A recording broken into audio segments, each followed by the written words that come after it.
Katie Haw, co-founder of the Katie Haw Foundation and producer of the Untold Stories of Mental Health, Voices of Black Women.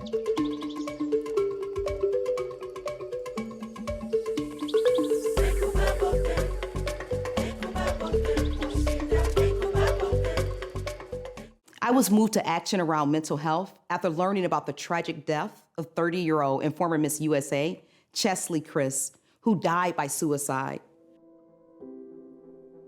From the outside, this brilliant and beautiful soul had it all together: a loving family and close circle of friends, a business degree from the University of South Carolina, an accomplished Division I track and field athletic and a fitness enthusiast, an MBA and law degree, both from Wake Forest University.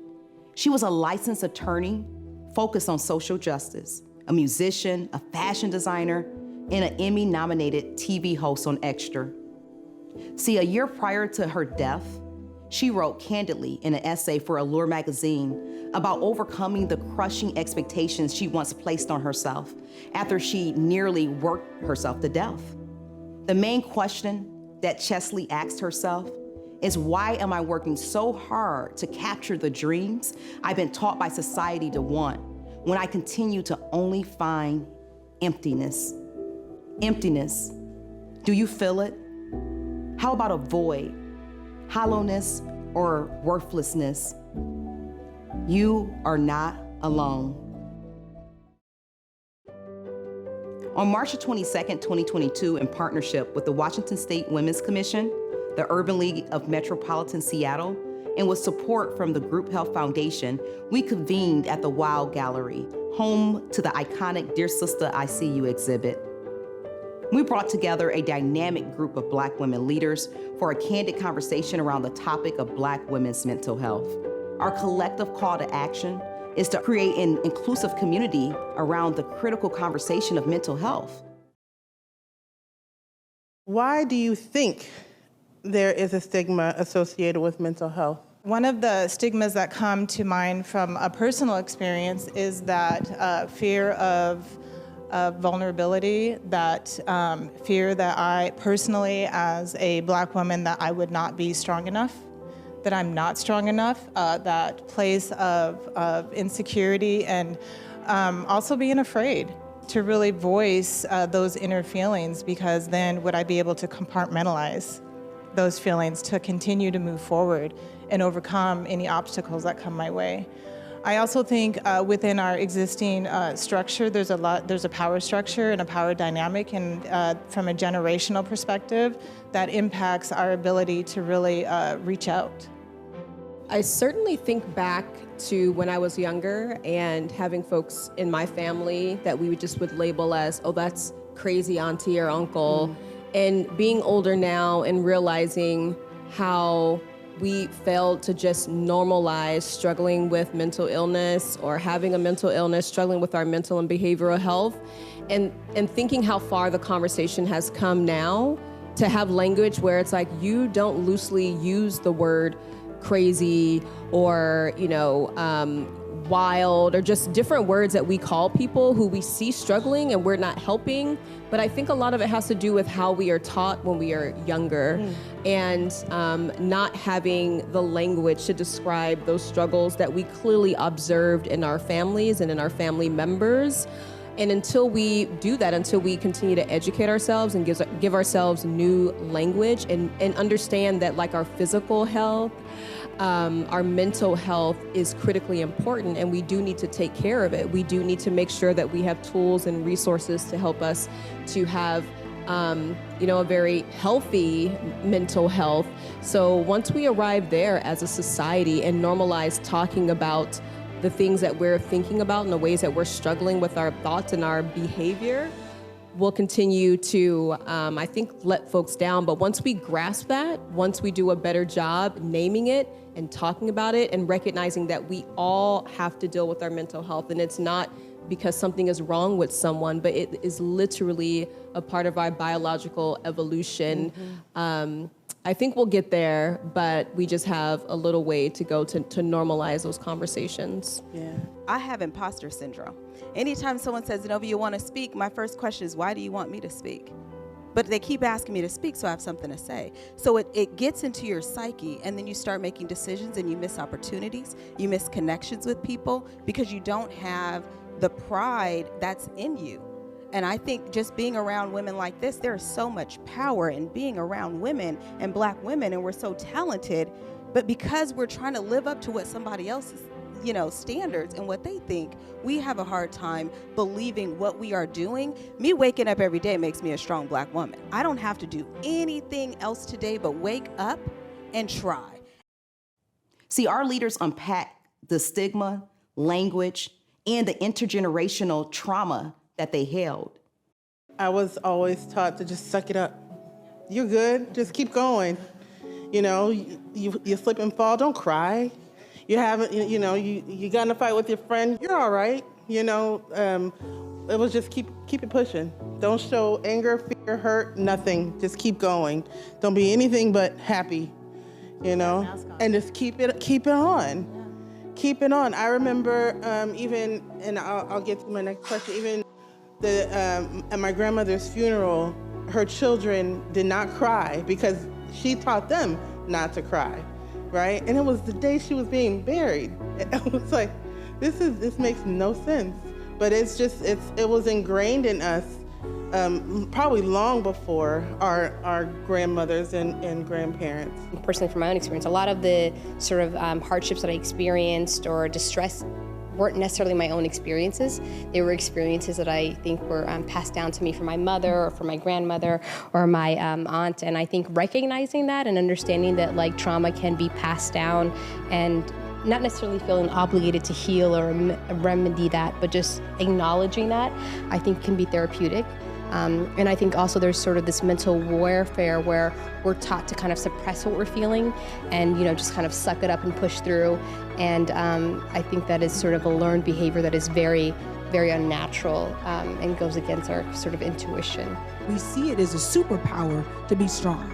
I remember getting an evaluation from my boss, and he said, when things are happening and things are not going well at an event, you're not looking stressed, you're not breaking a sweat. And I was like, oh no, I'm stressed underneath, but I'm not gonna let all these people know I'm stressed because that's weak, right? When I was younger, that was my thought.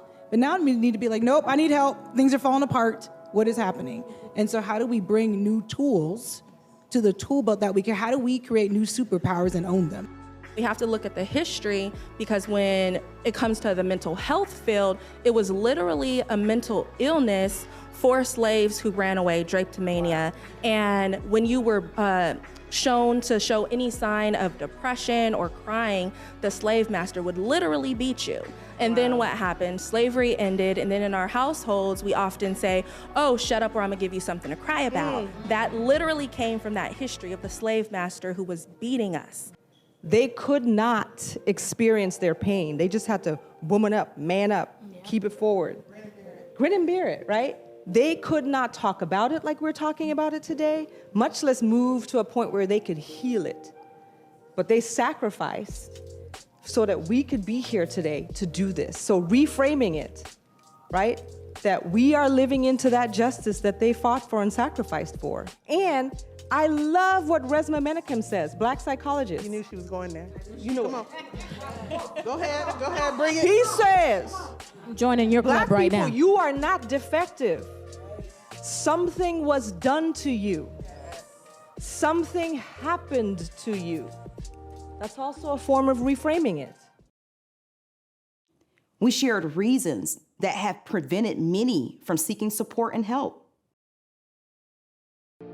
We do live in a capitalistic society, right? That says we don't value that. We do not value mental health. We value physical strength and prowess, right? We value ingenuity. We value being in the boardroom. We value being in the front lines. But we don't value mental health. It's like we were talking about earlier. Deal with it at home. Deal with it on your own. Go somewhere and deal with that. Don't bring that here, right? And the reality is, not dealing with it is what's killing us. It's what's making us chronically ill. And so there isn't a value placed on mental health being a part of a healthy life maintenance system. right? And in our community to be specific, we, as the doctor was talking about earlier, the competencies that are learned in school in the traditional classical ways do not address Black psychology, does not address Black trauma, right? And insurance industry practices. Mental health therapy can be cost prohibitive, right? And so some of us can't afford it. If we do have insurance, we're underinsured, and then we have to jump through those hoops. So, it's a deterrent. We need permission to just be able to raise your hand and say, I'm struggling. I'm having a problem, because far too often we have been conditioned. I know every one of us has heard in our lifetime, what happens in this house stays in this house. Yes. You need to manage whatever's going on. We create great little slogans. I don't look like what I've been through, but we're not talking about what we're actually going through. So I think it is really imperative for us to just really normalize the conversation when you're asking how are you feeling, because you truly tell the truth, because we have been conditioned very often in religious communities to, it's like, how are you doing? And it's almost like a call and response. I'm doing blessed and highly favored and all of these things, but we're not telling the truth. And so it is really getting to the heart of being open and honest. And had I not been open and honest with those closest to me, I wouldn't be here today. The conversation around mental health has been pushed aside for many years, especially in the Black community. It has been looked at as taboo, but now it is even more critical, especially in the aftermath of COVID-19 and the racial reckoning that followed. What is racial trauma? And we'll start with you, Ashley. Racial trauma is the physiological and emotional responses that we have in response to race-based stressors. It's those microaggressions, those macroaggressions. It is seeing George Floyd be choked to death for 9 minutes. It's knowing that Ahmaud Arbery was gunned down running. So even though it didn't happen to us directly, it is still traumatizing to us, those indirect experiences as well as direct, whether it be real or perceived. Did this happen to me because the color of my skin? When we start questioning and second guessing ourselves, and we start going into this hypervigilant state of, is everyone following me in the store, whether they really are or not, that is a condition of racial trauma. Those types of things going on, George Floyd killings, watching those types of things on the news, and then going to work the next day, and people being like, could you speak to us about how this is making you feel? Or could you lead the presentation today about racism or how it affects us in the workplace? And I'm like, I'm barely making it to work today. I can't lead a discussion on racism because I'm so heavily impacted by it right now. So that racial trauma, it really comes up in various ways. See, our hopes is that these stories will empower you, and if necessary, allow you the acknowledgement to your own personal needs. To rest is to rejuvenate our spirit, center our healing, center us. How do we normalize that and not have to ask for forgiveness to take that rest? Yeah, I think definitely modeling that behavior. I mean, folks, as you listed many of my responsibilities, folks ask me all the time, how do you do it? How do you balance it? I don't think the question is about balance, but I'm always honest about it. It's not a hustle until I die mentality. I mean, I do different things on different days and it's organized, but at 9:00, it's my bedtime. And then we can start again the next day at 6:30, but rest is real. And I think I probably hate to make this public, but people sometimes, for me, overestimate how full my schedule is. But I have lots of weekends, Saturday and Sunday, where I am on the couch in my pajamas, resting, not doing anything. But you prioritize that. I do. I put sticky notes in my calendar that say plan nothing. I put sticky notes across weeks that say no meetings. Like, I absolutely am intentional about my time. And I saw a meme the other day that says, like, sometimes people confuse your, oh my gosh, what was it? It was like your free time for availability. It's like, I'm free for me. I'm not available for you. Major difference. But I think more of us need to model it, and I think more of us need to talk about it. It's like this, we all work hard and we hustle hard, and I know that I get to achieve a lot of things, but it is not sacrificing myself. And thankfully, over the years, I've been able to find lots of other women like myself who are, going on vacations, going on retreats, spending time, rejuvenating, practicing yoga, practicing breathing or meditation, or just simply saying no to extra things and tapping into therapy. And so I think more of us need to talk about the ways that we have found these practices and ways to stay re-energized, talk about it with other folks, normalize it. But more importantly, I think for those of us who we know folks look up to us, we need to model that behavior, and we need to model rest, and talk about just how good it is for us, talk about. And I think even adding simple things, like in addition to rest, of like basic things that don't necessarily have a cost, like drinking more water. There are things that do cost, like therapy, but also just like taking our vitamins, maintaining peace in our life. But I think even just the word no can help folks to maintain some energy. Complete sentence. It's like we have not been allowed to show our joy. And just being in this room, in this spirit, in this energy right now, y'all should be jealous. But jealous in a way that you start to create it for yourself and for your family, your friends, whoever you feel like that comfort level, and just know that it's okay to have joy when we know that there's more work in the movement. Yeah. There's more work in your job. There's more work every single day, parenting or what have you, caregiving. But the moment of joy, Black joy at that. Yes. It is not a bad word. Mm-hmm. It is something that we need to embrace more often, and then and allow others to embrace in us as well. I'm a researcher, so I was looking at this research where they had pulled the bodies of enslaved people, and the muscle had literally detached itself from the bone, and that's where that saying came from, work yourself to the bone. And here we are, free people, not taking our breaks, that is literally mandated, that we're supposed to do, and we're still working. And a lot of millennials and younger individuals, they applaud this. I'm booked and busy. No, I'm booked and well rested. There we go. I'm not gonna be working 7 days a week. That's not okay. And other people need to hear that, because we've heard for so long people say, we gotta work. Yeah. This is what it takes to be successful. And that's just gonna end us in an early grave. And I've seen it. I sat at the bedside of 30-year-olds, 40-year-olds, and it's like, they spent their entire life just working, and now they're on their deathbed, and this is what they have. And I don't want this for us as a people. Right. So I don't know if you all are familiar with the NAP Ministry. It's an organization based out of Atlanta, and they just have this radical idea of rest, because Black bodies were not allowed to rest for so long. So I'm like, I take naps all the time. I love to sleep. I love to sleep. I really wanted this group to be one that is authentic in our own journeys, and helps the women who are younger than us know that, you may have a dark moment in time, and that does not mean that you do not have a future. I think one of the worst